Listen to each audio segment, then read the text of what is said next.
My name's Nina Clark and I'm an inclusive music practitioner and I run Musical Walkabout. We bring inclusive music to people experiencing social isolation, and that might be people living with a dementia, or people in care homes. Recently, over the last couple of years, we've expanded so that our services are available to people in caregiving roles and people in health and social care. Thrive is Musical Walkabout and my response to COVID-19 and needing to rethink how we deliver our services, because we were always in person before. So Thrive involved a lot of remote delivery online. Thanks to Zoom, we had many sessions that we delivered over different parts of the project. So we have music groups like Songsters and Songsters Care, and then we have our staff training element, which is Music Helps. And then we had Musical Walkabout UK, where we brought in organisations like Age UK and the NHS to work with us on their music provision and see if we can enable a more empowered version of that for their staff and their residents and patients. I suppose I'm like the dementia specialist side.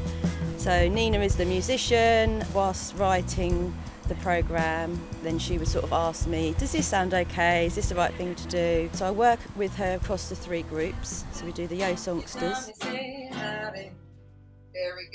Songsters is a community music group, and we are co-curating our music sessions for and with people living with young onset dementia. We encourage people to bring their loved ones along so that we can get everybody using music, and that's the aim basically, is whilst it is absolutely about making music together, it's also trying to encourage people to use music in their daily lives. I'm not one that would ever do karaoke. So to sing in front of other people, she actually gives you the confidence, actually, no, you do sound good, you know, and that is good for your own self-esteem, because obviously with dementia we make mistakes all the time, but when we're in our groups it really doesn't matter. Singing the wrong words, it doesn't really matter, you know, as long as you enjoy it, because that's the main focus of it, is to enjoy it. You know, I've learned, okay, I can sing in front of people, and do you know what, it feels quite good actually. Yeah. We've all got a diagnosis. It's difficult to take and to accept, but when you're singing you can almost forget it. You're really upbeat and jolly now, but do you admit yourself you get very low? Yeah, well, I get sessions? Quite low thinking about dementia. Yeah. You are better after the sessions, and yeah, so am uplifting. I think. find them uplifting, and music is uplifting. You know, I think we're even better together after the sessions. I do think it helps. If we've had a particularly bad, busy night, once I put the radio on and the music starts, that helps me immensely. And I think it helps Stephen as well to start the day with music going. Do you think so? Yeah. Yeah, especially when familiar songs come on. We know where we are then when we're singing that song. Yeah. It takes me to my happy place, my happy time. We always have the radio on in the kitchen, and we have it on 70s music because that's when we met. It just evokes a load of memories, and that helps me, and it just brings back loads of feelings. I think because of COVID, having that online group for Songsters has just been amazing. Just having that time to connect and support. It's been very good, and we're very grateful that Nina did that through the pandemic, because otherwise we would have lost that contact and we would have become quite isolated.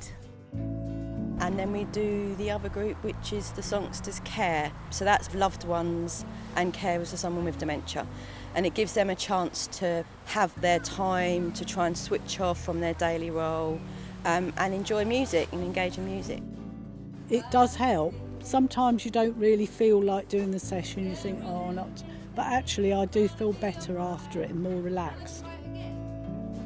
And then we have our staff training element, which is Music Helps, and that's working with the health and social care staff. We had representatives from acute, residential and community care.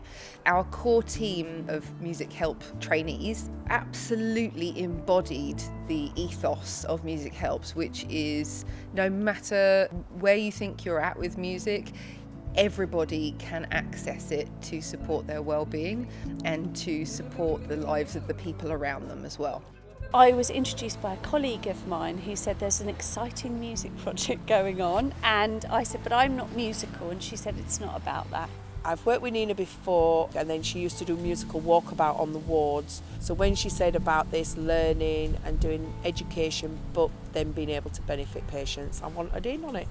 Nina's energy is contagious, and it's just been about my confidence with music, but actually my confidence in using music with patients. It started off being a slightly awkward concept that you're trying to introduce something, and then now it's just part of practice. It's lovely.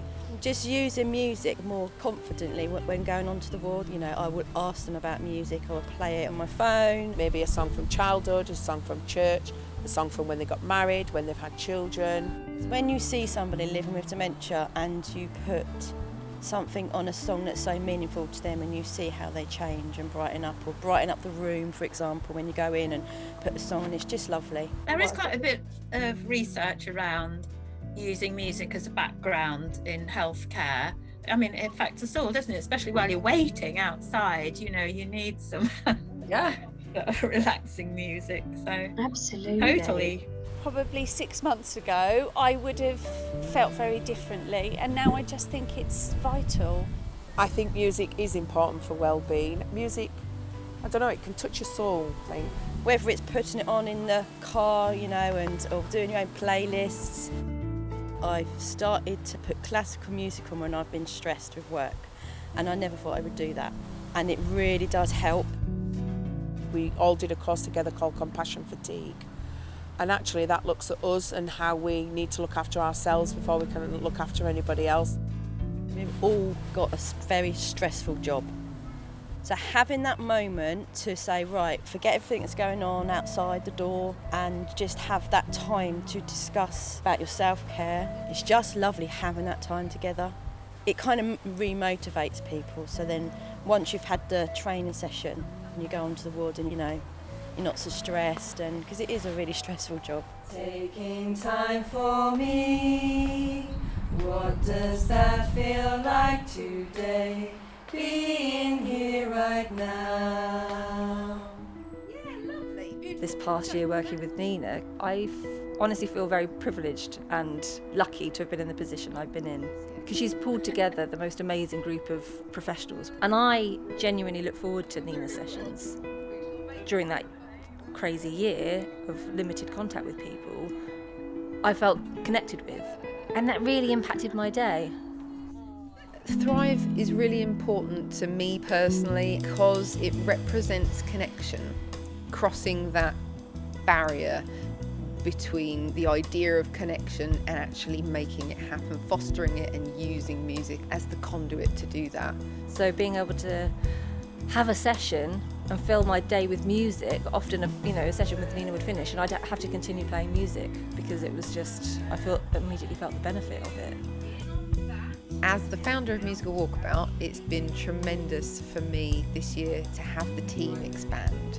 So bringing Lucy on board and all of our members of our groups has been, without question, the most impactful to me. What I hope they've taken from it is that possibility, like the creative curiosity that we're always talking about in Musical Walkabout and the Thrive project, is that anyone can do this. Everybody has become more confident musically. You know, they wrote a song. That's amazing to me. Very good. Exactly. Give yourselves a round of applause. As a musician and a musical practitioner, I daily have the opportunity to feel in my body how impactful and important that is to my well-being. It's that universal language, isn't it? Certain songs give me that warmth, find that one song and embrace them feelings. Think about the memories that one song brings you, get the words, sing them, and then find another. and then find another. It's just a good therapy, and it's no pills, no tonics. Embrace, get one song and embrace it, and then work from that.